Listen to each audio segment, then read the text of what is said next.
Hello and welcome to the Holy Hour Podcast, the bi-weekly all-cure podcast. This is the 40th anniversary special for the glorious album Faith. Donald and Chaz are here to kick it off with me. How you doing, fellas? You got your party hats on? I thought about wearing one, but I didn't. Yeah, I had that little pointy birthday hat, you know? Yeah. It'd be kind of cool. I had some... I was going to set poppers banner. off and everything. Yeah. Some black balloons, but it wasn't in the budget. Sorry. So here we are, guys. We have set this up to be an open Zoom conversation. We're going to bring in people from all over the world to talk faith with us tonight. This could go a million different ways, all of which are going to be chaotic probably. So we'll see what happens. We got some people already waiting in the waiting room. We got 6 waiting. I'm going to pop on over and bring a few in right now, right off the bat. And we'll just start bringing them in so we're not piling them on, but I'm going to grab a few. Let's grab Arusha and Carl, guys. Here we go. Hello. Carl, what's up, guys? Hey, not much, man. Welcome. Thank you.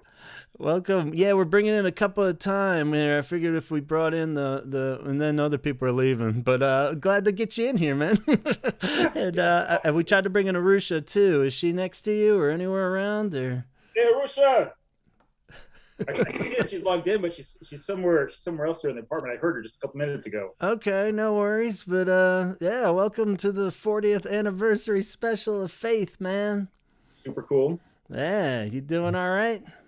Yeah, just hanging in there, doing my best. Here in New York City, missing shows and right, all that fun stuff. yeah. How about all you? that activity in that big city. We're doing good, yeah. That's dope. 40 fucking years. Yeah. Woo! I'm gonna go ahead and grab these other 2 waiting here too before we lose them. We got Michelle, an iPhone, and Sharon sometimes. So we got a few joining us here with Carl. Hey there. Oh, hi. Hey, man. How's it going? Good. How you doing? Oh, pretty good. Welcome to the big party. We just getting the doors open here. We figured we'd just kind of open it up to everyone first so we can have before anyone runs off. Sorry about the wait there, but no problem. I wasn't sure if we were on the same time zone, so I took my chance. Yeah. Hey, as long as you're coming in here to our holy hour space, like wearing a mask, being very appropriate, like let's do this, but be safe. Yeah. All right, I'll cough into my elbow. There you go. Thank you. Yeah. So I've been doing all right. So who do we have? Oh, that's me, Eric. Yeah. Sorry. 90% sure that was you. I can match the voice there, but yeah. So we got Eric, we got Carl still with us. Voice, actually. Yeah, Eric, we got Carl with us still. Arusha's getting in there. We got Michelle and Sharon. Are you in there? Welcome, Sharon. Thank you. Thank you. How are you? Oh, we're doing good. Sorry about the wait Great. there. We figured we'd get a whole... We were going to stagger it, but we figured now let's just get everybody going. So now we get a core group going. We can start talking some faith. But I just want to make sure everybody was all secured first with their audio and visual and all that there. So I guess we'll just get rolling with it. I kind of thought the format might be that we kind of go with our album kind of themes, or we do a little bit of history, ask some questions if you feel like personalized stories of any or opinions on such. We can kind of just chime in as we go. I'm sorry. Yeah, so it's going to be the saddest birthday party ever, basically. So yeah, so bleak album, but we all love it, I think. Generally, how do you guys feel about where it ranks in your favorites? I put it pretty high on the top there as far as the dark era albums. It might even be my favorite. But what about you guys as the guest? What do you think, Eric? How high up does it rank? What a pick me up. How far goes the whole question about ranking? Do you guys really rank all your Cure records? Not really. That's No, because they fluctuate. Yeah. But generally is what I was getting at with that first question. Where is it, like top half, medium, bottom? Is it your least favorite Cure album? That would be a interesting discussion. It's probably in my top 4. Definitely in my top 4. Yeah. I'm gonna dox a motherfucker that says this is like in their most hated pure Yeah. record. I'm just saying this, I'm putting it out, like you all be found out. Yeah, Man, it's fucked up. this might be the only album Donald can't talk shit about. So we should have really just recorded him all on this one. This is going to be the only time that he won't talk shit about an album. So. He'll still find something, I think. We got a lot of time still. So Nah, it's I've been listening to it. yeah. Some like uninitiated in the Holy Hour podcast, you're gonna have to like bulldoze your way into the conversation here. Yeah, we'll see. But let's pop around to you guys. Your general feelings and first maybe memories of Faith. I'm assuming nobody started out in 1981 as a Cure fan in this group, or if you did, that's even cooler. So, that'd be rad. Yeah, this is Carl, and okay. I discovered the band in about '92, and then got familiar with their like official releases. But Faith was the first release that I think introduced me to like rarities, because I'd seen the Faith album, right. And then somewhere along the line I saw this like double cassette, and I was like, wait, what is this? Mm-hmm. Like I saw Faith, and then this B-side of this thing called Carnage Visors, and I was like, I haven't seen this anywhere. I see Faith all over the place, but and then then I started to discover, the Cure, they have these rare things here and there. And then that's when this, like, the collector inside me just became very obsessed with, like, I don't know, I guess people that try to get, like, special, like, different types of wines or special types of, I don't know, or different collector's editions of comic books. And you're like, double cassettes. Yeah, and then I was like, oh, this B-side, what is this? And then what is it, like a almost 30-minute track? And, very odd. And it's still tied to my obsession this day, to where I would love to find a complete copy of that video that played when they used to use that to open their shows, Yeah. Yeah, I think pretty elusive. I've tried to hunt that shit down. I've seen snippets of it, and it's fucking like it's really cool. It's really sick. Like, yeah.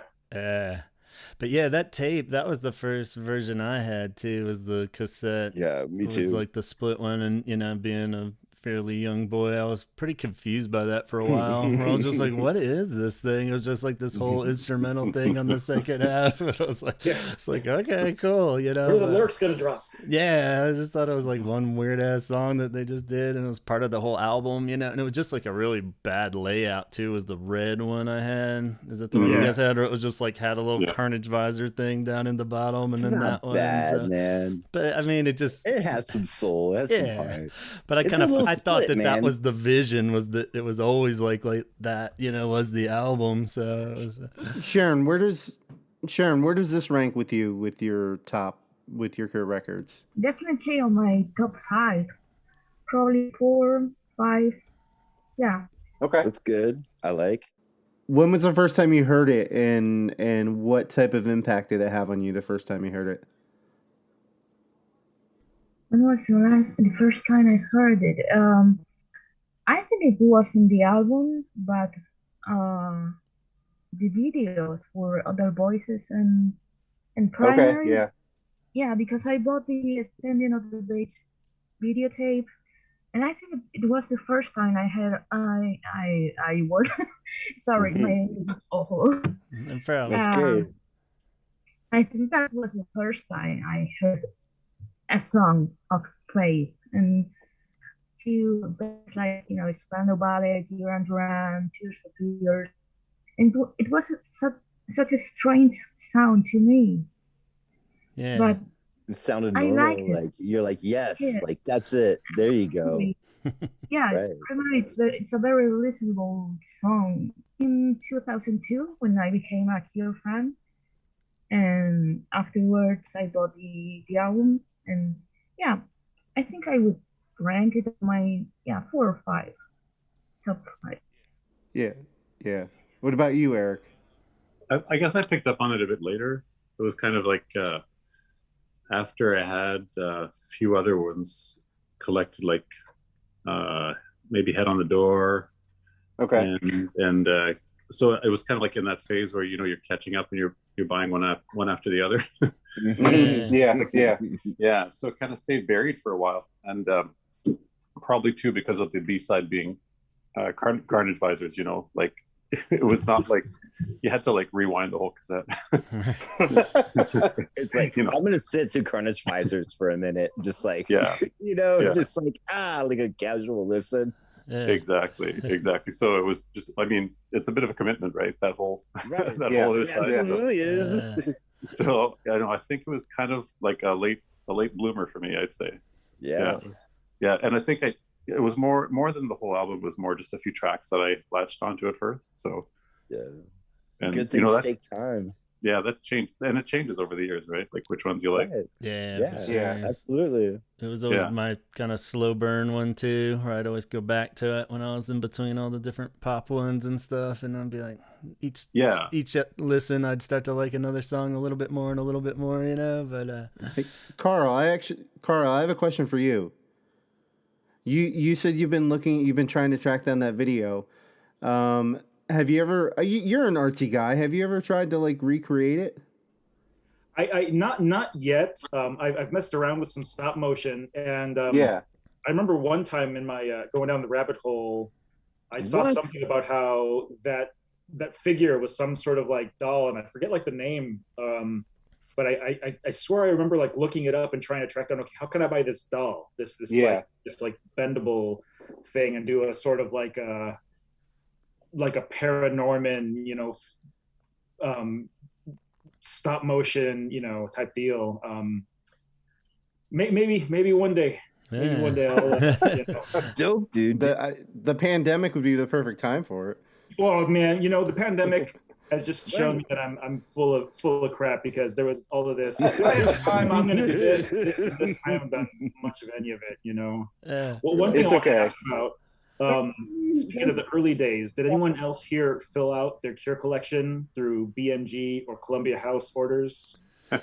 I was too impatient for that. I didn't want to wait for them on those. I would get all my like MC Hammer and Paul Abdul CDs through Columbia House, but not the Cure ones I would rush out and buy. But nice. What about you guys? I feel like I got some old ones. Like I got like one or two, because I was just like, oh snap, like some deep catalog shit. Yeah.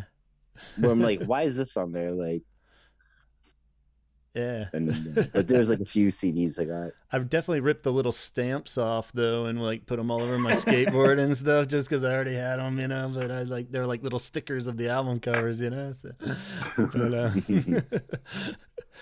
the coolest thing I got from Columbia House was the Clash London Calling, but that's all I can remember that still made it. Yeah. Yeah, what about you, Arisha? Where did Faith fall on your back tracking through the catalog? Was that one you latched onto fairly early, or was it you kind of got it in a lump sum? And well, 20 years ago, I was riding my horse to the record store. Yeah, exactly. Right. This comes into the part where I heard Let's Go to Bed at a party when I was 14, and then I went to the record store, and I had no idea what to buy, because there was no album with their faces on it, and for some reason when I was 14, that's why I was like, how do I buy something if I don't know what they look like? It doesn't make sense. Yeah. Yeah. But so I saw pornography and I was confused, and then I saw this album with all these cherubs on it, which I guess was and I was still confused, and then I decided to go with the one with the flags, the ladies with the flags. Yeah. Yeah, I mean, I went with Happily Ever After, but it took me at least a year or two, I think. I had this record, and I was like, what is going on? You know what I mean? Yeah. Like, I didn't really get it, because when I first heard The Cure, I was attracted to that, you know, that Let's Go to Bed kind of poppy, dreamy, but poppy side. And then so when I heard Faith and 17 Seconds, I thought of both of them as like one total album, you know? But then it just kind of settled in and became part of, you know, a standard for me. Yeah. Yeah, it works surprisingly well, just having like a album that would be 17 seconds once. Whoa!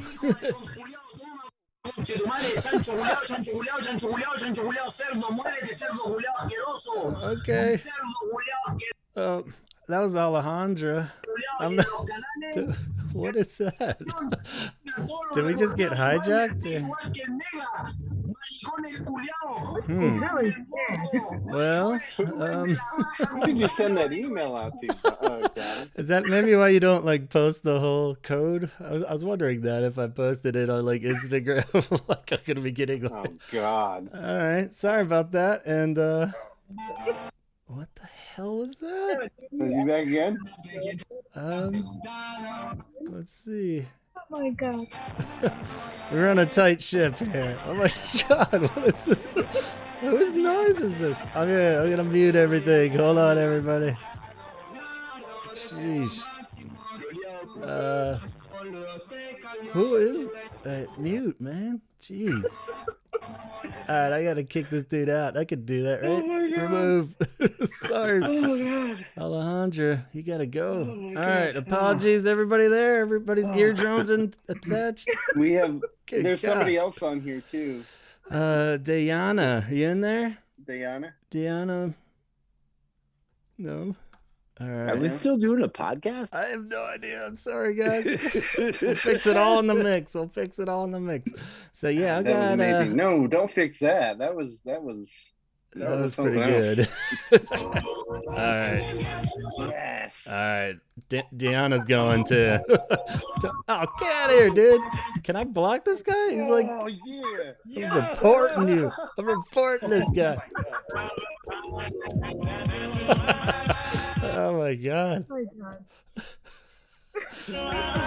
What the hell? Podcast just got Selling so something? good. Like what is this? It's like some dude, and there's like these weird little videos popping up. Oh, Is he a regular or No, I'm probably actually knowing our Oh my God, that was great. Well, I can't write I'm kind of this. scared. You I got literally like cannot write this. I got a few other Those are the best things people that ever happened on this podcast. waiting to come in. I now, wish we and I actually don't- planned that out. Like, That guy is The Cure's #1 fan, you guys. Yeah, Obviously. one of these is gonna be Robert Smith or something. Let's see. I got like 21 people waiting, but it's Ministerioso de Education. I'm a little You guys- suspect now. Maybe I shouldn't have shared the whole Blame me. Sophia. Yeah, Sophia. Let's get her. Yeah, let Sophia in. man, like, let's just Sorry, guys. let's go with Yeah, that. We got Who else? Kate. Let's see. I know Kate. Let's get her in. Kate. All right. I can't wait till that guy shows up at a fan gathering. I know, jeez. You guys at the Hollow Nickel. He's gonna be all mad. Right. You kicked me out. I was like, it seemed like you weren't. It's not a party until somebody gets kicked out. Yeah, true. I guess we're already to that point. Like you've had enough. You gotta go. We got Kate. All right. Let's see. Is Kate in there? Hey, Hey. welcome, Hey. Kate. Sorry for the wait. We are having some drama in here. I think we're getting hijacked by some unwelcome guests to the party and causing a ruckus in here. So I had to toss some people, and No, really? it wasn't even Donald, believe it or not. I get to stay this whole time. Yeah, I don't The know. Donald. Those bong rips called all those people here. True. Right? Someone's gonna do it. Yeah. So sorry if anyone comes in blazing again and causes a more ruckus, but What happened? I don't know. I guess because I shared all the info there on Instagram.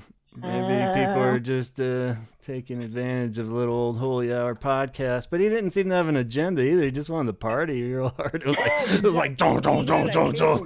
So, We got a case of the bots over here. yeah. So, Oh, yeah. yeah. So, Yeah, some bots. but there. we were sharing our initial faith introductions into our life, and so while we got you here, any memories of when you first stumbled across faith in the back catalog, or I kind of like stumbled into everything all at one time. I uh-huh. think.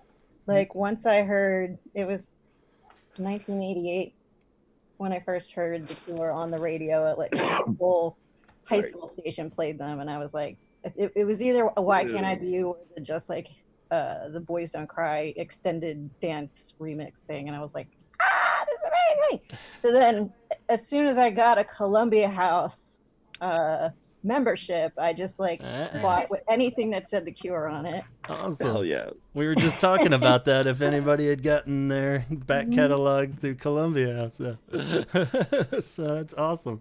Yep. Was Faith one of those? You think that you got through? Well, I Columbia? got a cassette of Faith that had Carnage Visors on the other side, Okay. Mm-hmm. and so I put that in my Walkman when I was going to bed at night, and put the sheets over my head, and put those like really uncomfortable foam Walkman headphones on, you know, Yeah. like Yo. biting into your earlobes. And I would listen to it, and it would automatically flip the tape, you know, when the one side was over. Yeah. And Carnage Visors, still, if I listen to it now, it's like, Yeah. now. Yeah, especially like Hey, that first 10 minutes do you know or who so. did the same thing? This guy, the Yeah. bad boy of the Yeah. whole hour.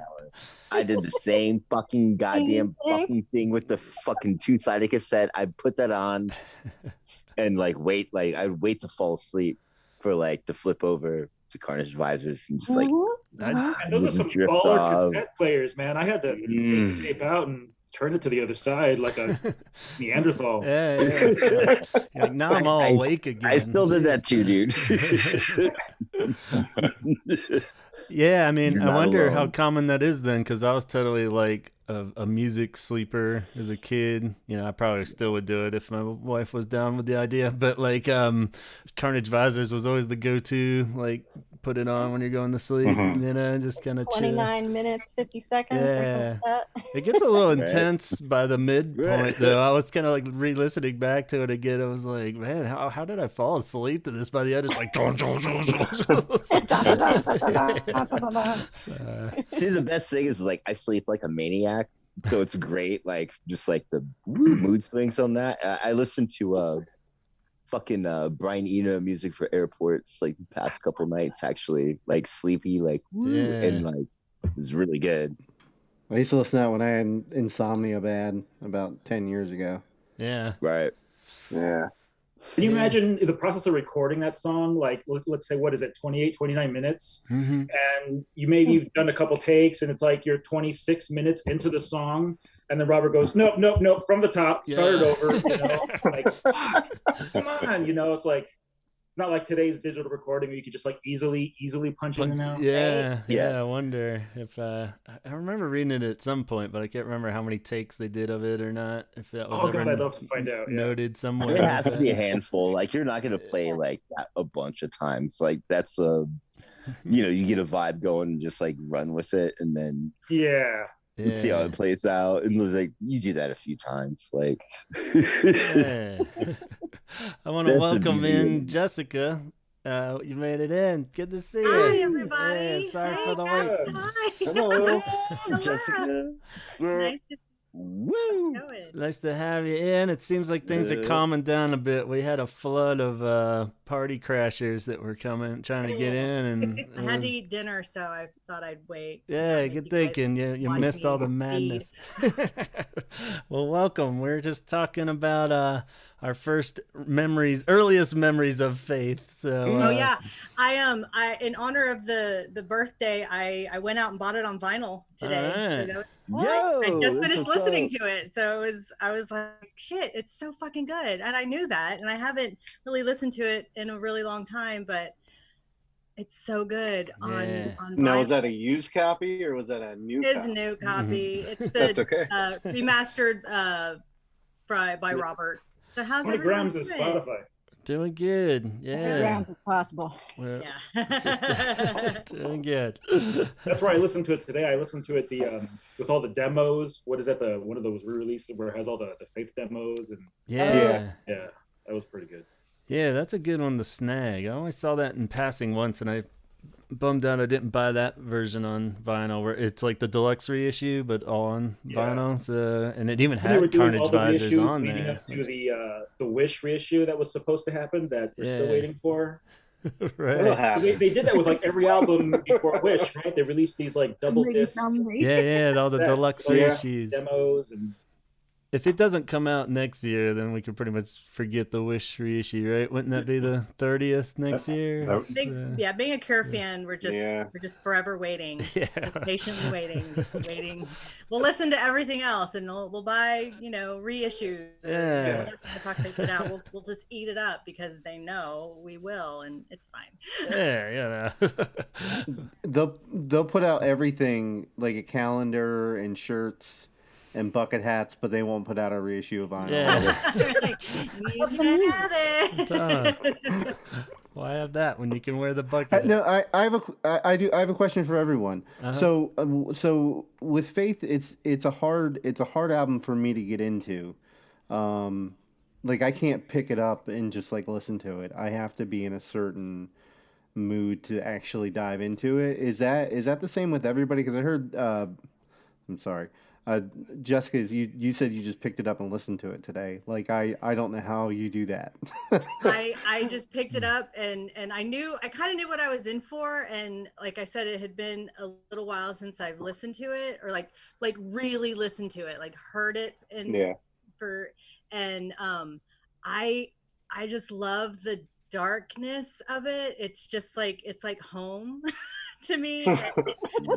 It's just really cozy, and all the bass lines are just so fucking rad, and Robert's vocals are like all dreamy, and you just feel like you're in a nightmare, but it's comfortable. It's like a comfortable nightmare. And I really I didn't correlate the kind of religious undertones, but not like religion, but just like kind of church. If you've ever been to church and you listen to it, you're like, yeah, he fucking hates the church, and it's all in there. And I'm so glad I have it, because I haven't listened to it in a really long time, and it's just so fucking good. It's just so good. Yeah, I can listen to it like on a Sunday morning and be like, yeah, I'll start my day with Faith, and then absolutely. Whatever, life is short. Just listen to the creepy shit. Right, exactly. That's the best part about it. Like it's like a sleeping bag in a coffin. Like we're just like really cozy and just like there you go, and like close it on purpose and just like that's why like I'm gonna lay on a rug, get high as fuck, and fucking lay in front of my speakers. Listen to Faith. That's the best. Like, whoop, there we go. Like, and I'm like, like right as rain afterwards. Yeah, so I'm like, I feel good. Like, it's like a warm blanket for the creepy people. Like a weighted blanket. Like, I'm freaking out. Like, woo. A weighted blanket in a coffin, buried 6 feet under, and there might be a spider in your face, and it's like, hey. I feel good. It feels good. I feel really good. Totally. This is the brightest my house usually is. Like I have black lights and red lights, and I was like, I need to illuminate, because I don't want to be sitting in the dark, but I can. But I just moved into this place and I changed all the lights because I don't like white overhead lights, so it's like it's too bright. Over it. I just moved into a place and I refuse. I have like 5 lamps. Donald's lurking in the shadows. He's like, but there's like he is Faith right now. He is the album cover of Faith, basically. It's true. It kind of looks like it. It's like, what are you, a Sith Lord or something? What's going on? I'm gonna go off video, but no. No. Going back to Chaz's idea, though, I mean, of just how versatile it is for your moods.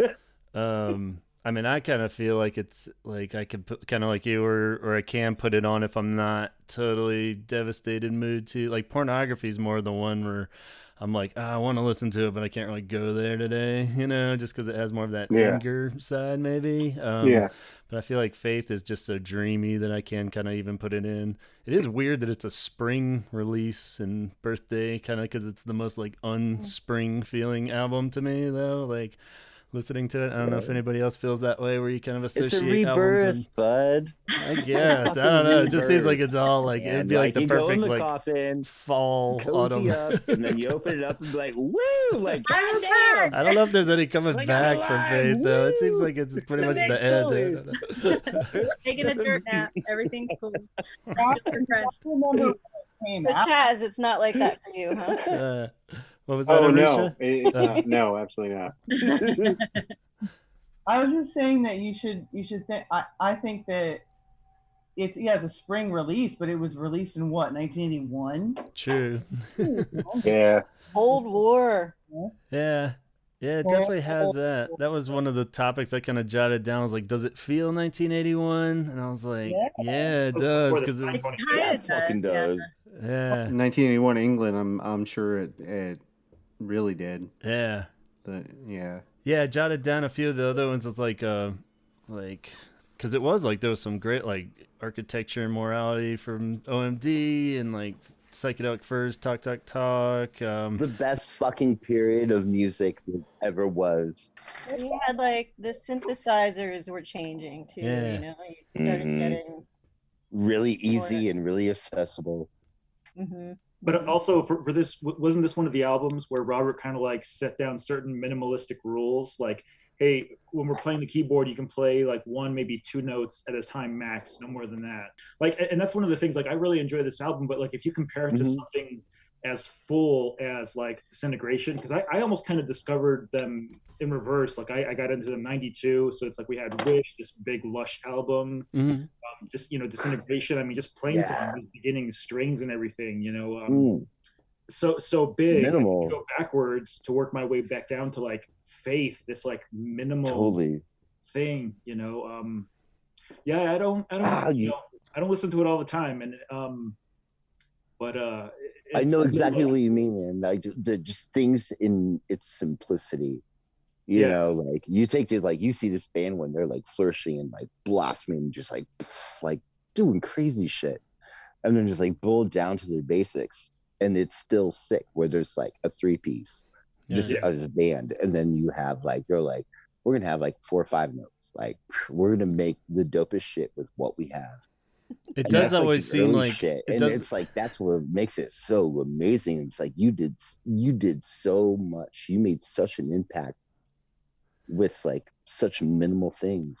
But it is weird because Disintegration is kind of minimal in that way, but like on a bigger, I mean, it almost seems like Faith is the more like stripped down version of Disintegration instead of pairing it with like, the trilogy of Pornography and Disintegration. It almost seems like Faith would be, because it is kind of more dreamy like Disintegration and stuff too, and has that wash over it. And then so it goes in the holy hour, and it's kind of quiet, kind of creepy, and Robert's singing, and then they drive you into Primary, and it's just like, you're gonna fucking rock, and it's like it's nuts how they just go from one gear to the other, and that's it's so good. It's so good. I'm gonna listen to it again once I later before I go to bed, because I'm so excited that it's so pretty. It's like I'm so excited to have it. It's just but you're right. Like the Disintegration era is definitely bigger, and more sound of it is just wonderful, and realizing that it's just the three people on Faith, and they're coming up with all these sounds, and it sounds like a huge band. It's just the 3 dudes, and it's like the synth and the bass. Simple. But I mean, Simon Gallup, like, fuck me, dude. Like, he's just god damn. I mean, Robert is amazing, but I mean, I don't think The Cure would be The Cure without Simon. Like, especially on Faith, like fuck out of here. Like Faith and Pornography, like fuck out of here. Like that dude made a ruckus, and it was melodic. And it's so fun to see him like not recent, like this year, but the last time I saw him, just watching him run around on stage and like really like show like who he is. Like, I'm a crazy man, and he's just so fucking rad. And you're just like everything that he's done, like. All tight jeans. Yeah, his tight, sexy jeans, and he's like crazy hair. Iron Maiden shirt. Belt under his buttocks, just a little bit. Yeah. Tattoos and muscles. I love Robert more than life itself, but Simon Gallup just is like, I think, the best bass player ever. He's just sickest, unsung hero. Sickest. Yeah. I think next to Peter Hook, he's my favorite. We can get to the next Cure show, and like Simon's gained like 60 or 80 pounds. Yeah, that's like, whoa. He looks like rough quarantine there. Robert lost a bunch of weight, so they switch switched. positions. Yeah. That'd be awesome. Well, pace sits up a little higher than it used to. Like, I haven't been able to ride my bike. Yeah. awesome. Harry's gonna wheel him around like I'm back in the bed, boys. Woo. Quick trivia, I guess. Does anyone know the name of the location where they took the photo for the cover art? Not off the top of my head, but Yeah. some church. It was like a in it was like a England? fucked up rocking church. Yeah, in England. It's a church in England. Hey. Bolton Abbey, I Yeah. believe is what it was called. Yeah. Have any of you been there? Michael Bolton. Michael Bolton? That's Come where- on, I Michael was watching Bolton that fan. show like No, I haven't. Downton Abbey, but a Michael Bolton Downton Abbey. That's the only reason I know of it is because of Michael Bolton. Yeah. Yeah. Did you go, Carl? Yeah, I checked it out. I think it was like Nice. November. It was either November 2018 or February 2019. I went out there and took a look around. It's a really cool spot, you know. Yeah. Yeah, I dope. mean, it sounded like something I'd come across where they said Robert's family had vacationed there when he was a kid and stuff. Was it the kind of place you could like vacation around? Or? Wow. I mean, if my parents, if they ever took me to a place like that for vacation, like maybe I haven't spent enough time in England yet. You know, there's like other places I would think you would go. I mean, Yeah, that's why I was kind of like, all right, maybe that's why he turned out so awesome. But at the same time, I was like, seems like a I'm weird. taking my kids to Switzerland in like when this is all over. There you go. So- Maybe it's like tour like old castles you could just like walk around in. Like I've done that shit in Germany a little bit, and it's like my next like big vacation. It's like I'm gonna get like old rotten castles you can walk around, and like old rotten churches and old buildings you can kind of like touch and like. Ooh. Hey Sharon, did you say that you were there? It's fucking ill. No, I wasn't. Oh, I'm sorry.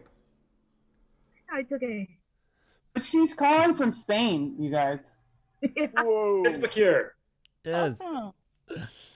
Yeah. Thanks Yeah. for figuring out the math on that. You could just ask her what time it is there. Nah. 8 a.m.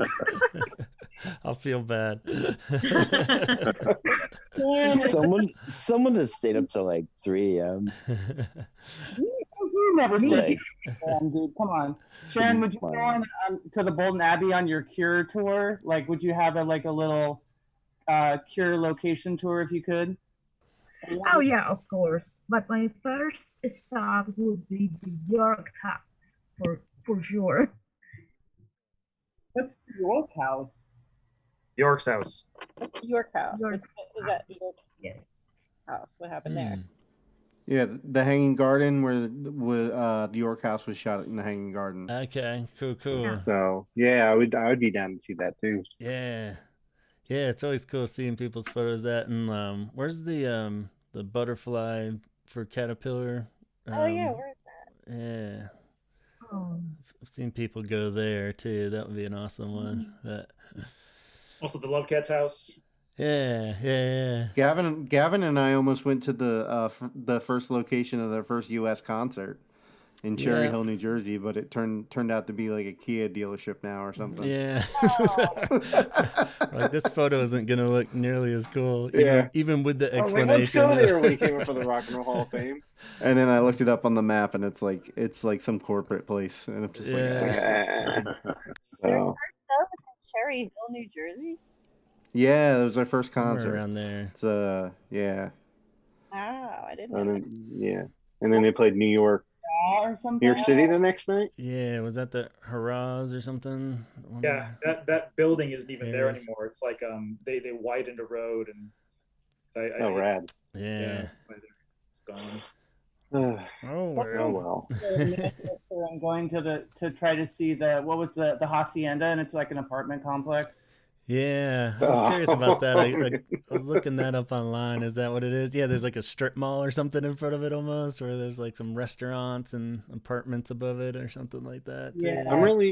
I'm really surprised that wasn't like preserved or like some kind of like Yeah, historical. It's crazy. Plaque there. There's a little bubble plaque that says this was Okay. where the hacienda was, but then it's literally an apartment complex. The other thing that's kind of cool is that just walking around Manchester, you can still get the vibe of like it being like gray and like industrial, and you can imagine it in that era.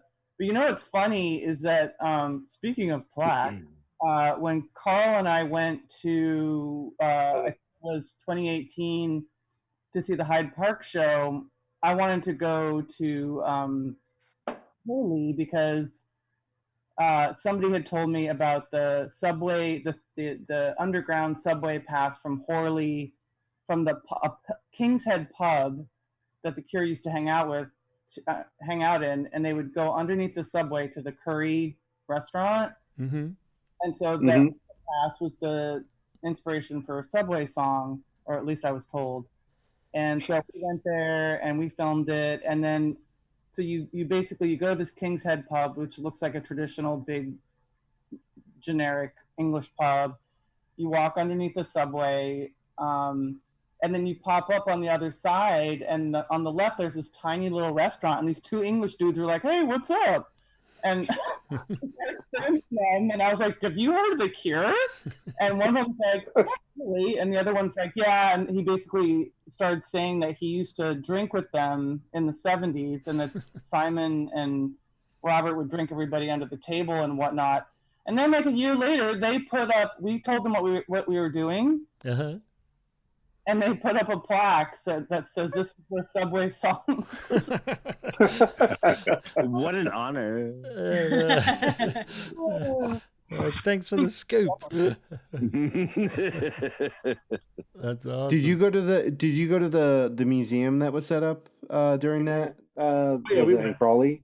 You went? Yeah. How big was that? So I saw pictures from it, but like it didn't really do it like justice, I guess. But like how big was the exhibit? The exhibit for the Cure was like a small. It was like a living room. You know what I mean? It was just like we went to an art exhibit, and there was one small area. I mean, Crawley's tiny. Yeah. I submitted a bunch of stuff to it, and it was definitely crammed with material. Mm-hmm. And I felt like they did a really nice job, and I actually was kind of bummed out. There were some Cure fans who were like, "Oh, it's not official, so I'm not gonna go see it." You know? But it's like, it's Crawley, motherfuckers. Come on. Listen, if you got Cure stuff in your living room, I'm probably gonna come over and look at it, even if I already have it. So it's I don't care if it's official or not. Yeah, it's like that's fucking ill. Nice. Yeah. So being in Crawley, did you get any type of feel of like I grew up in the Lehigh Valley in Pennsylvania, big steel area, and like once that all went out, like it kind of turned into a shithole. So like like now that everything's modernized, but you can still see some of it around. Now, being in Crawley, could you guys feel any inspiration that you would have gotten from those early Cure albums? Like, is it still kind of, do you still kind of get that feeling? So maybe I'm a particular type of person, but around the time of the 40th anniversary and everything, everyone was doing their little pilgrimages, going throughout Cure history spots, and I remember seeing posts of people going, "I sat on the grass and I could just feel the Cure's energy right here in Crawley Center." And I'm like, there's it's almost like sitting in the middle of like a Dunkin' Donuts and a McDonald's. In the last 5 years, and going, "Wow, I feel such mystical, magical music energy." No, fuck that. It did not. It just felt like they put up a Marriott hotel and they surrounded there's McDonald's and a Dunkin', whatever their version of and it was just gone. Oh, look at Jimmy's Crab Shack. I'm looking forward to watching. There's this Joy Division documentary where they actually show a lot of the gritty locations and stuff, where like actual footage from the late 70s, where it's just how bleak and everything is that went into inspiring them to make that music. I have a feeling that early days Crawley is going to look similar like that, but it's nothing like that now. Yeah. I don't know if you guys are familiar with areas like Encino, but I think, even 20 years ago, it would be very hard to make an album of faith in Encino, California, And, Yeah. Yeah. So in 2016, my friend Mike Moskowitz, I don't know if you guys know the one and only Mike Moskowitz. He's a Cure fan who gets extremely obsessed about things, and I absolutely love it. He took Lowell's book and he wrote down categorically like every single point that Lowell listed, like this street, that place, the other place. Confused Lowell. So I took that list. I was like, holy shit. And so I took that list and like I went to certain streets in Crawley with my friends, but they were like off the beaten path and you had to walk by like some bus stop and then we walked to this like shitty part of town where like all the row houses were close together and there was a sign that said new people. So when you like what Carl's saying, like when you're at the bandstand now, it's in the middle of town. You can't fucking feel anything. Mm-hmm. But standing like right when you get off the subway or the tube, as they say, if you look down the tracks and you kind of look at the smokestacks and stuff and the small row houses, then you get of what it was. It was this shit town. And then if you go to Horley's worse. Like oh man. Yeah, Horley's it was like this like gap. It was next to Gatwick, so it was like this like no man's land. And with this King's Head pub that we went to was fine, but like I swear to God, there was a guy at the bar that was 100 years old that probably has never left that bar, and he was the best. Yeah. Speaking of like kind of obscure sources of inspiration, I'm just wondering if anyone read the books that inspired Drowning Man. I haven't yet. I've been meaning to. The Gormenghast trilogy. I started watching the Made for BBC series. Have you seen that? I've seen clips on YouTube, and I'm not sure. Have you read it, Eric? Yeah, it took me 2 tries. Yeah. I've heard it's not a great read to get through. It is like a real long slog, but like I just have to say the atmosphere of it. Okay, so the main reason I really wanted to read it was to find the passages that he kind of used to write the song from. Yeah. Because it's like the Charlotte sometimes one where the lyrics are almost like word for word from the book. But like the mood of the book, like it's 800 pages of faith, basically. Yeah, that's a lot. Like you just think that you're in some like Bolton Abbey, like the entire time. Yeah, but it's heavy. Dude. Like it's heavy. You can see where he got the mood. Yeah, it's got that kind of like weird stone religious cold feel, but it's like it's kind of really full of despair, the whole thing. So it's interesting. Anyway, right? Yeah. That song, like you said, it does nail it. We did an episode where Bella was on and she had read it and knew the text really well, and just kind of walked me through it. Even I hadn't read it, and like it's like word for word, almost just playing through how she's like thinking about suicide and such, but not, and it's almost like an accidental fall, but it's like totally in the song, and it is really cool to read it just for that one. I think that's book 3 even. I'm not totally sure. Titus it's Grown. Pretty far. Just spoil it. So, well. That's the Fuchsia character. Her name's Fuchsia. So yeah, I've been meaning to. It's like you can get it fairly cheap too online. I never can find it in any of the local bookstores, but it is possible to showing find. Off you like reading stuff, whatever. Well, I haven't read it yet, so I guess I'm not really sure. Took me a long time. I was looking for the video that BBC one, right? And that's like the 90s or early 2000s, and you can totally tell, and the effects are awful, and the acting's awful. But I ran across an article that was written like maybe 3 or 4 years ago, before pandemic and everything, where Neil Gaiman was going to redo the video and do a series for Showtime or something like that. Yeah. Neil Diamond. Did you say Neil Neil Diamond? Diamond? Neil Gaiman, Diamond, however you want to say it. Okay, all right. Neil Gaiman. Yeah. Okay. Yes, that makes sense. That would makes I be kind of want to awesome. watch a Neil Diamond version of it. I know Yeah. my brain went there too, man. I was like, oh shit. But yeah, it sounds like it's in need of a reboot, though. So the BBC one, though, does it stick pretty true to the text from what you know, or is Well, it... the BBC one was okay, but it was a little bit too colorful. Like Yeah. they got the characters down well because they're really odd, kind of psychotic caricatures, you know. Right. But I felt like they made it a little bit too colorful, to be honest. Like it was like nice costumes and stuff. Yeah. So and like it's really just hard to make an 800 page book into a nifty little story, right? Yeah. So Yeah, that's yeah, always tough. yeah, it should feel at least as long as Carnage Rises. So Totally. yeah. They should just Yeah. use faith all Nice. through it or something, you know. That's just right. like That's that. right. Yeah. Totally. Yeah. Nice. Yeah, I guess a faith kind of related topic. The idea, one of the big like points of this album was that they weren't as road tested.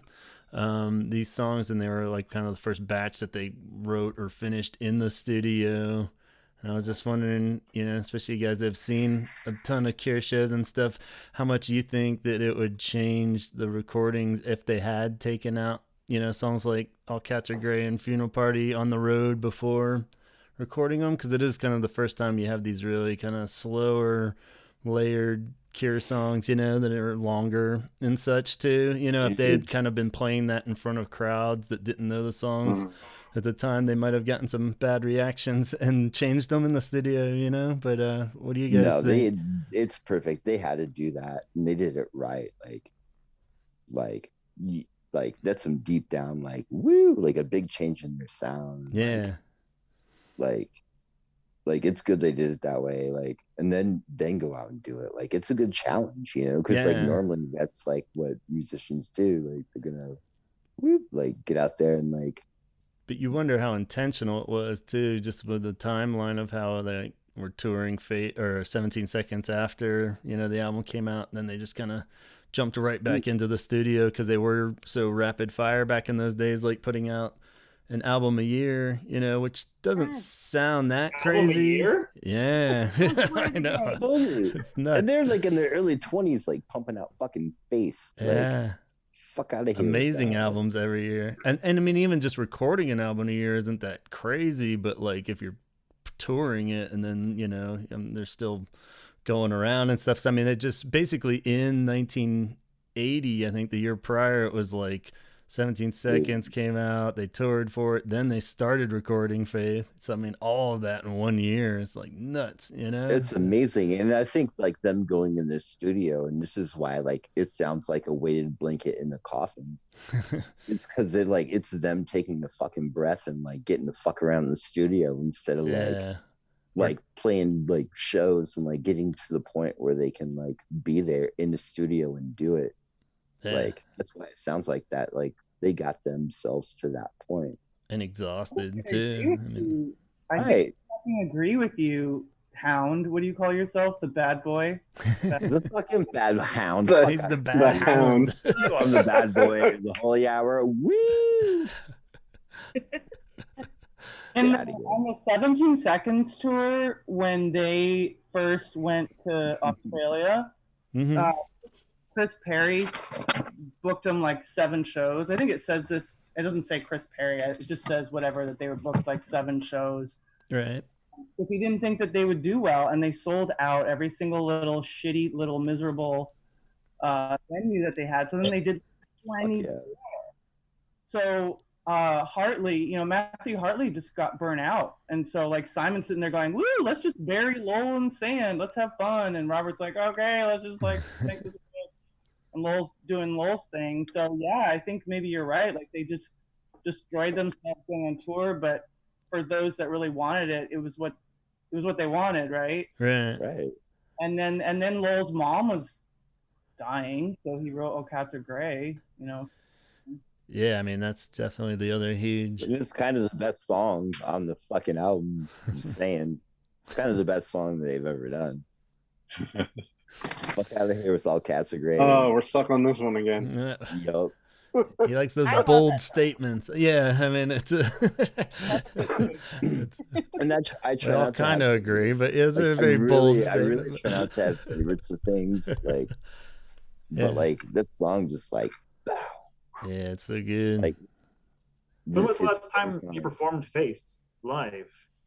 Was it 2016? Maybe. Yeah, I was kind of looking over. Let me check that. I was kind of looking at the track listing. You guys would probably know better as far as rarity, though. I would say like Doubt probably the rarest of Faith ones as far as ones that have a possibility of reoccurring live these days. Seems I like think all it's of hardly them. been played. I think it's been played like 4 times ever. Yeah, that one seems Yeah. ridiculously rare. But Does that include the On the record. Reflections? Reflections tour shows? It was Yeah, It was except 3 for before- those. yeah, I don't know. So that's definitely probably the rarest, I would say. Because the I other think they ones, played it more during Reflections than like during the other tours. yeah, Yeah, which is strange because it's kind of a rocker, right? yeah. Why?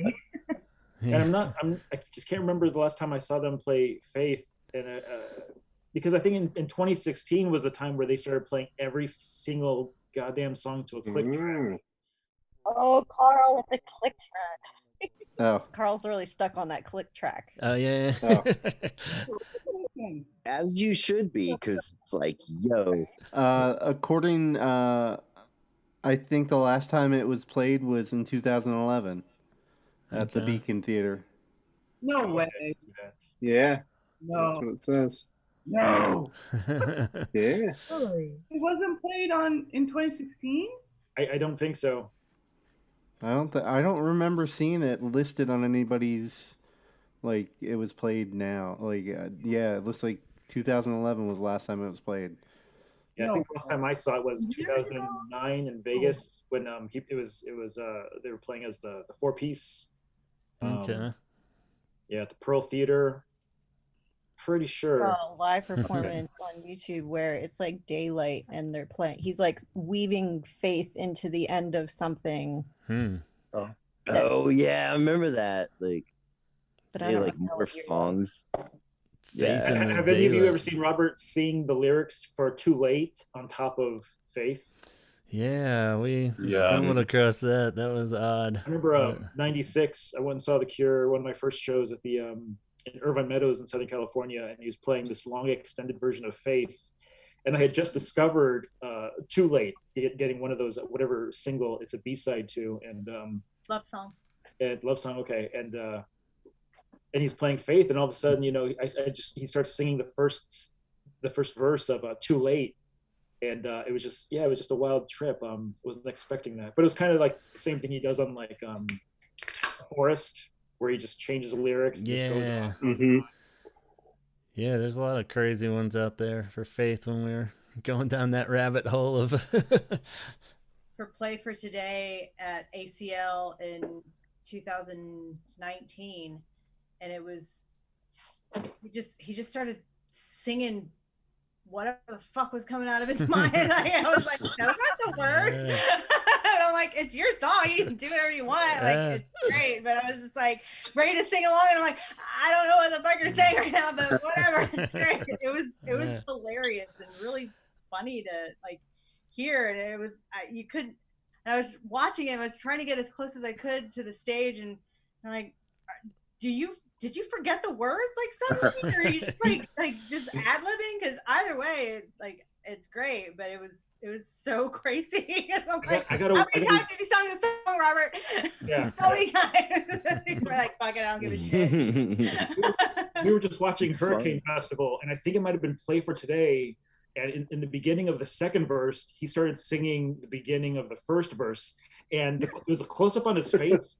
And I saw this like 5-year-old boy, oh shit moment where it's like he starts singing, but then he like stops, and it's like, so he's saying the beginning of one sentence. It was an abrupt stop, and then he began the ending of the right sentence.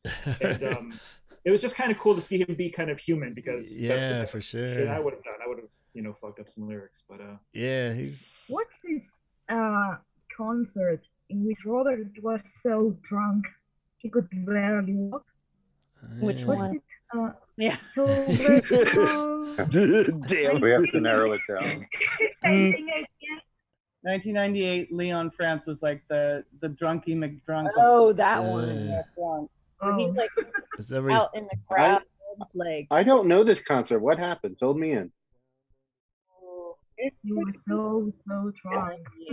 He's just a like super hot mess. It's on YouTube somewhere, Yeah. and I think one of the videos came out recently. Like he's like falling on the ground and like fucking up the words, but more than normal. Yeah. He's allowed one of those every once in a the while. bouncers are like really mad because he's actually reaching out and like making love with his face to the people in the crowd, you know, like That sounds like the Billy Joel USSR concert. If you guys ever seen that, where he was on so much cocaine, and like he started flexing and like threw stuff and like stage dove and like just was like completely out of his mind, but like not drunk. It would have been a piano man. Yeah, he was fucking nuts. He was like Garth. still rock and roll to me, cocaine. man. Yeah.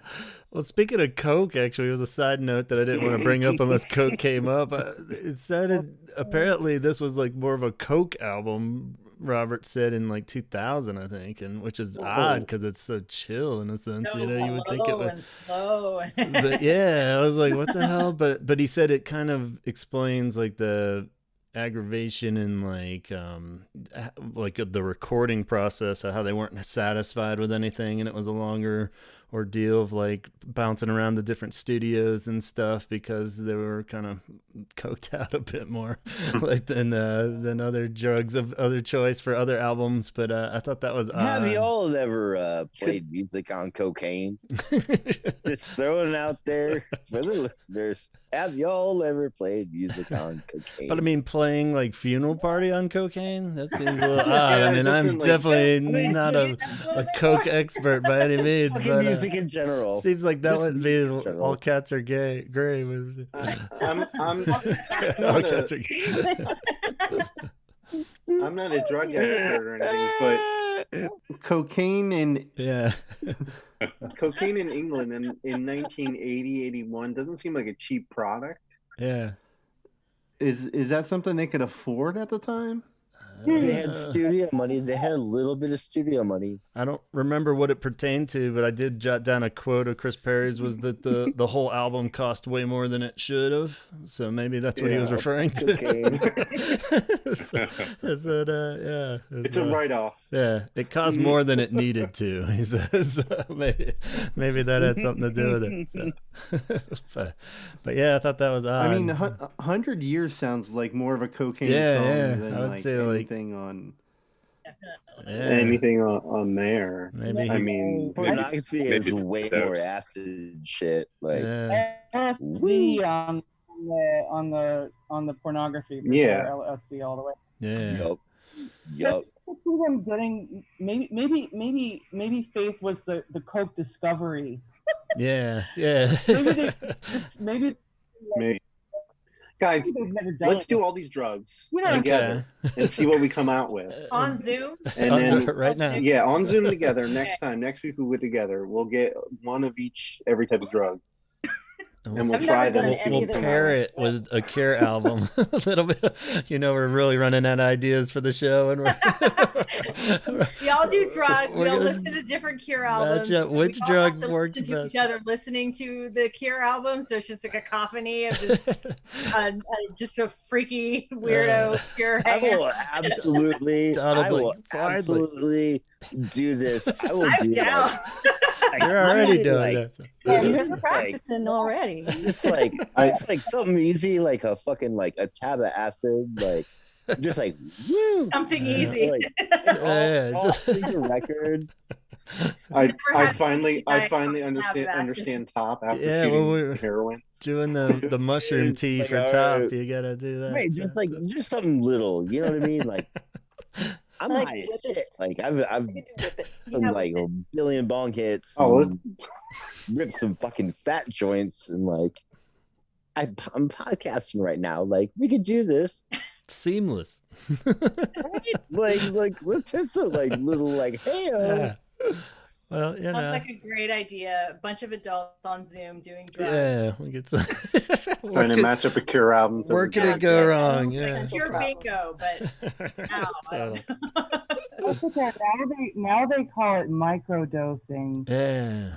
I'm talking Yeah. about some macro It's shit. great, by the way. I love microdosing. There you go. It's very Big boy style. a good way to clear your head if you got a lot of like garbage floating around inside your head. You got a lot of anxiety. I don't know about if you're like me, but yeah, it's like I think it's a Microdosing. given for Cure fans. I think we all Yeah. got at least, Yeah. at least Oh, yeah. this much. like, that's why we love the Cure because Yeah. we're so anxious. Maybe And like, that's why we only have like 8 people tonight instead of 800. Yeah. maybe, If it was like any other band. Can And you I probably removed half of them by accident. But yeah, like Festival Yo. over again. Ooh. Yeah. no, just do like a make like a weed edible. Everyone like makes a weed edible and just like scoop. He's really getting into this idea. And I was like, we can do this, man. We can make this happen. Donald, it was a joke, man. Donald. He's gonna be bringing this up every week now. It's like, what happened to that one idea we had? Someone's knocking at my door. I gotta. Yay. It'd be ill if we got swatted. But this was so That's much fun. I'm so happy I got to see all you guys and hang out for a Fuck little yeah. bit. Yeah, thanks so much I hope for. we can do this again and talk more about the Cure because I know I didn't say too much, but you guys know I love You it so did much. great. Yeah, and go Right listen on. to Right Faith on. some more. I'm right? gonna listen to Faith Enjoy. again, like Yeah. literally. I'm gonna listen to it again. I'll Catch see you you Peace, soon. man. later. It's good talking, yeah. Yeah, good talking to you. Bye. Bye. Good night. Bye. I'm gonna. Can I say that I think my favorite song on the record is "Drowning Man."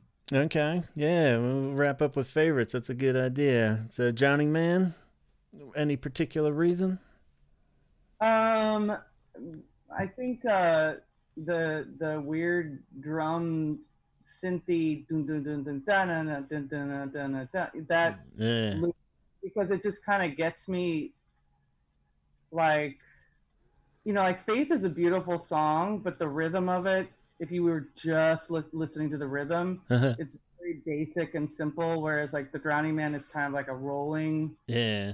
Very rhythm hypnotic. that is so 80s and so gray. I mean, All Cats Are Gray has that kind of too. Right. But Drowning Man, also the lyrics are so weird and beautiful. Yeah, hard to argue any of these, but yeah. What about you, Kate? What's your favorite track? I think it's got to be Funeral Party. Okay. Nice. I think I got that one. Like listening to it, even back in the day when I first heard it, I was like, Yeah. you don't even really know, but you're like dancing at a funeral party that's like so sad and romantic at the same time. Yeah. It really is. Totally. That song hurts me. Like I like that song. Like that one out of all of them. Like is the one song that, like when I listen to it, kind of hurts. Like it's just like I don't know. Yeah. Out of all of them, that's like Faith is hard enough to get through the last song, but like that one is like, yeah. Do I want to skip this right now or what? Like, it's very hard to get through. What did you think of the barefoot sessions that happened? Yeah, those are rad. I thought I was totally down. Didn't we talk about those? Yeah, just kind of in passing, but it was right before Talked Christmas. about the first session he did on one of your podcasts, but then he did Faith after that. And Yeah, I think it was because it was right at the end of the year. We didn't really dwell on Yeah. it too much, but Satisfied me. I was like, oh, I don't need a new album. I got Barefoot Faith sessions. Totally. just do them once a week. Seeing him with that little keyboard though was adorable, just like him Yeah. like playing keyboard while singing. I was like, I could watch Yes. that all day. That was so cool. I was just like, Yeah. end of that during funeral party. yeah. Playing Yeah. very end, he holding down the sustain at the end, and then he stops and he goes.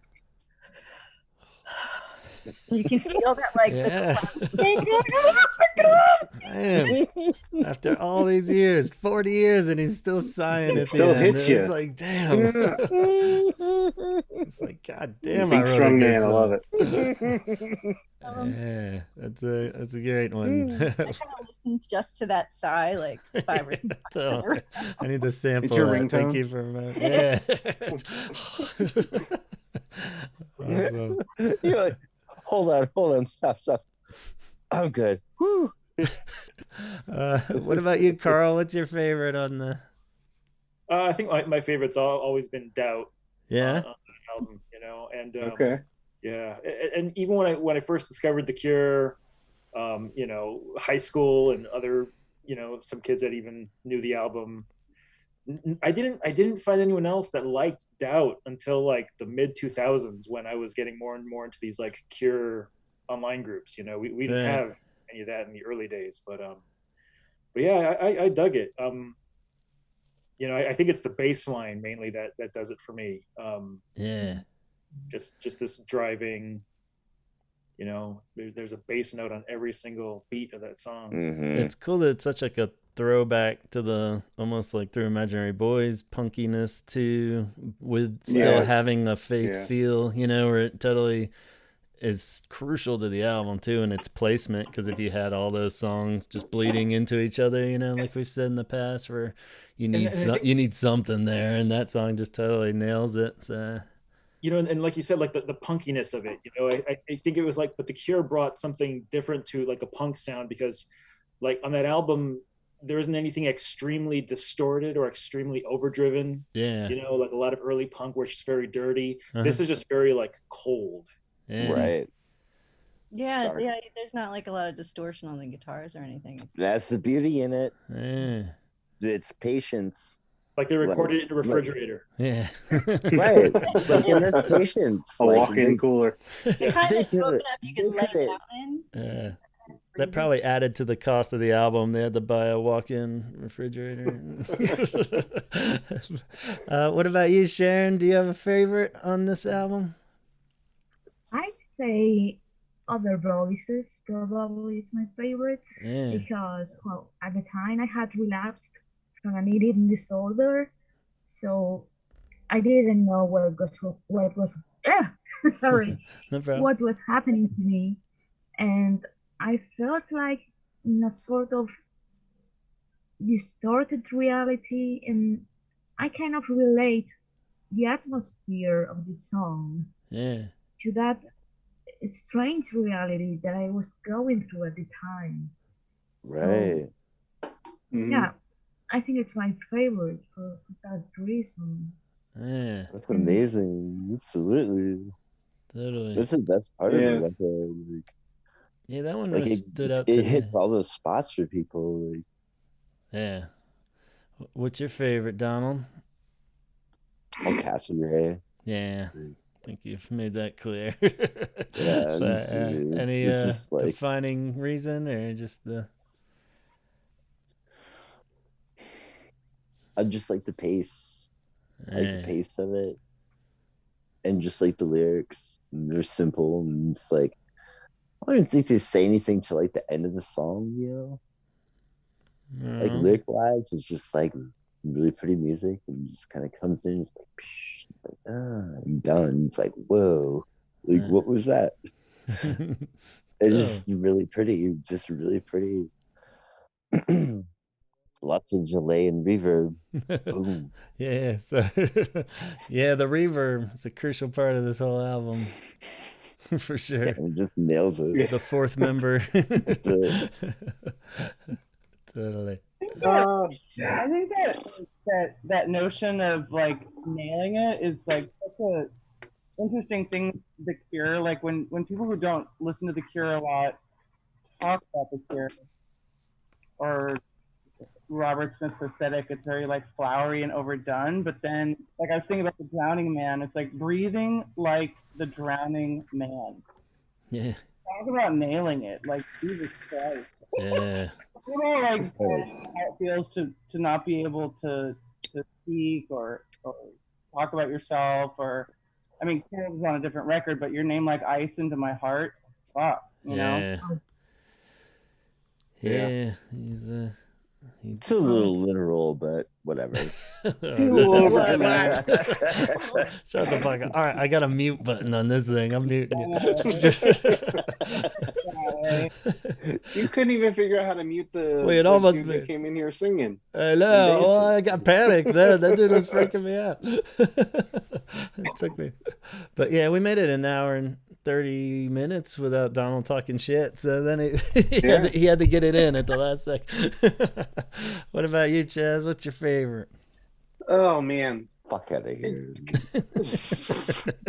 I mean, I forget what we said when we covered Faith last time, because I might have said that was my favorite song. On the album, I'm sure it changes every week, but you know. Yeah, I probably, you know what? Just thinking of it going through my head, I'd probably have to agree with Arusha and say The Drowning Man. As of right now, like you could ask me tomorrow, it'd probably be something else. But yeah, yeah. I mean, I'm thinking of All Cats Are Gray, but like I can't go there. Like it's really hard for me to go into that like any aspect of this album that's not like the Holy Hour or Primary. Right. But yeah. Yeah, I'll go with the Drowning Man right now. All right. Cool. And Mr. Holy Hour, what's your favorite? I guess. Oh, Mr. Holy Hour. What's behind the curtains there? Well, like you said, it changes every week, but I think I've always got a magnet towards Funeral Party too. That one's my go-to because it's just it's sad, but it's got that melody too. It's so nice. I mean, it's just like you could just sing it on acoustic guitar even, and it's like nice, you know, just like, you know, that perfect catch of like catchiness while still being a super depressing song, you know. It's not easy to do. And yeah, the song's fucking great. I mean, Faith technically, but that's kind of my one that I can't really just throw on Faith in any mood. Yeah, like the song, you know, I can't just be like, hey, let's listen to Faith. You know, it's like, all right, here we go. But I forced myself to listen to that song for like 2 weeks. Yeah. Just for that one episode, and it's still messing me up. Yeah, that's a heavy one. You're like cross-trained for the podcast, like listening to Faith over and over again, like with a 17 seconds like Cure sweatband. Yeah. Takes serious training. All the hard work for this show. People don't know. It's like a headband, some like wristbands. Like... Totally. But and you know, like Primary is amazing, but it's just like kind of that like standing on a beach kind of feel where it's just so, you know, you hear it a little more than the others, so it almost doesn't really qualify. You know, I have to say, Primary is one of my least favorite. Yeah. Songs. It's not like It's not like I think it's a bad song. It just doesn't fit me anymore. It's dog shit. It's all about these bold statements. But no, I like that it's like a rockin' but catchy song. You know, it's catchy, but it you know, definitely rocks too. So it doesn't really fit on the album if you go with the yeah. If you go with the rest of the group together. It's like the fast, punkier sound compared to the other ones, but it's a statement piece. Yeah, well, I think you just have to have something like that. What's a statement? It's kind of like what we're saying with Doubt. It stands out for a purpose, you know, for a reason. Yeah, no, I mean it's a. I don't even think it's a punk song. I think it's a pop song, but yeah.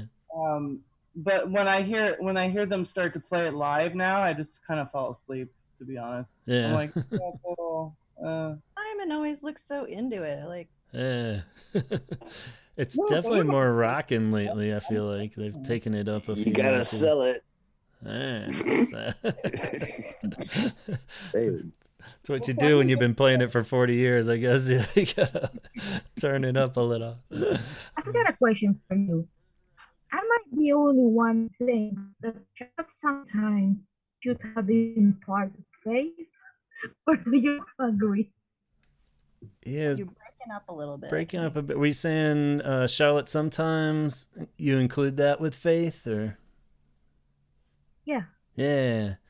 Yeah, we kind of went back and forth on that when we were talking in various... What did it come out a little after? It was the right? remix episode we did where we changed track listings Yeah. and everything, and we decided that we could not include Charlotte sometimes into Faith. Yeah, it was because But it was. I incredibly disagreed with Yeah. Gavin's ruling on that, because I think it fits perfectly. Because it came out after, right? It doesn't I don't work. care. It was like It it doesn't wasn't even work. there yet. So yeah, but yeah, I mean, it is a cool natural progression, you know. I think, and I don't know. I guess it could be argued it would help the flow of the album, maybe having like another single on there. I don't know. I say you can Like, take if primary you- off. Okay. Exactly. This was as I say. If you swap primary out, like what would that? And replace it with Make Charlotte. primary a standalone single.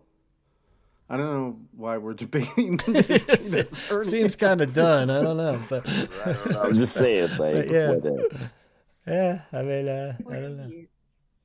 But yeah, it's definitely part of that, and does deserve praise too in its sense, because that's an awesome single, and definitely has enough of that feel where it's on both sides of the spectrum, you know, going from 17 seconds into Faith into Pornography. I think Show It Sometimes is a cool poppy enough song where it still has that same atmosphere for sure.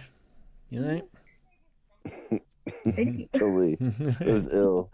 Yeah. Thank you for everyone who like. Yeah, we'll wrap up chimed here and in, let you man. guys It's go. fucking sick. Yeah. Yeah, we could have had more. I think we would have had more. Yeah, I didn't see too many other recognizable names. I think I We might would have. have had more if Gavin didn't do all guest list style. Be like, I don't know if you can come in. You're not dressed. Yeah, I know. I was totally Studio We had some 54 in dude that in shit. an American flag song dancing around for us. I just felt like I was getting hijacked there. I had, did that. I'm sorry. Yeah, probably. That was me. But That was me the I'll whole send time. out my public apology in a minute. I barely know how my phone works, but I managed that. But it's cool, man. Boy, sabotaged it. You're looking like you're about to bring back all the Sith Lords to battle the Jedi in a minute. So. Thinking Banksy for a minute. Yeah. Mm-hmm.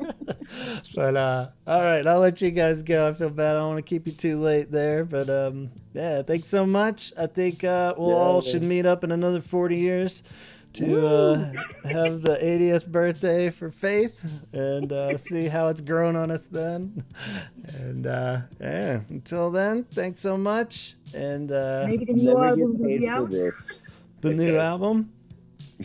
Maybe the new album will be out. Maybe Yeah, 40 hopefully. viewers. Yeah, next 40 years. Yeah. Totally, they can double it up, and yeah, so all on board. So thanks so much, guys. Donald, Fuck yes. Chaz, Kate, Sharon, Gavin. Carl, Arusha, and everybody else Thank who you so much, partaked guys. earlier. We'll catch you soon. Talk hard. Signing off.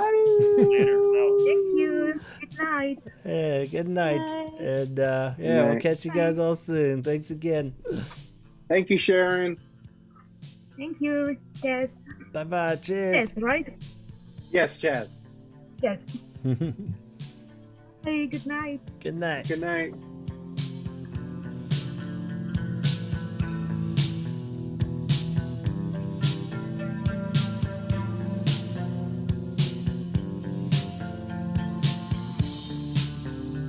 All right, once again, a very happy birthday to the album Faith, a truly magnificent record and one of my personal favorites. And it just gets better every year, even. It really is a fine wine. And something we didn't really get to talk about was whether or not we consider Faith an underrated record, and I kind of feel like it is. We had touched on that a bit last year with 17 Seconds, but then throughout the year with all the praise that it got, you know, I think Faith is even a little more underrated. It doesn't have a Forest on it or any of the big singles like that, just Primary, and doesn't really get regarded as the pinnacle of their dark era either, like Pornography. So to a certain degree, I think it is underrated too, and does deserve a little bit more love than it gets for being such a cohesive and just all around solid atmospheric album. So anyway, that was my last 2 cents. I do want to thank everybody again for making it into this Zoom idea. Eric, Carl, Arusha, Sharon, Kate, Jessica. And I feel like there was a few that made it in a little further, but we didn't get a chance to say hi to you. I don't know if you got kicked out or left or just had heard enough.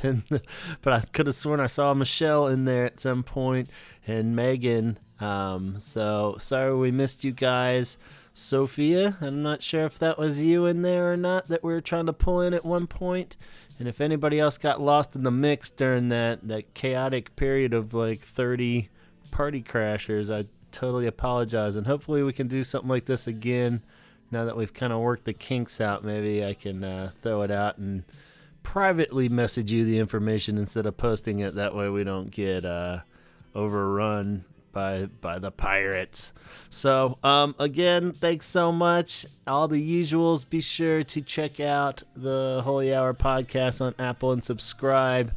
Follow us on Instagram at the Holy Hour podcast. Find the Facebook page, and you can comment on anything we said in this episode or give your opinions and 2 cents on the Facebook page.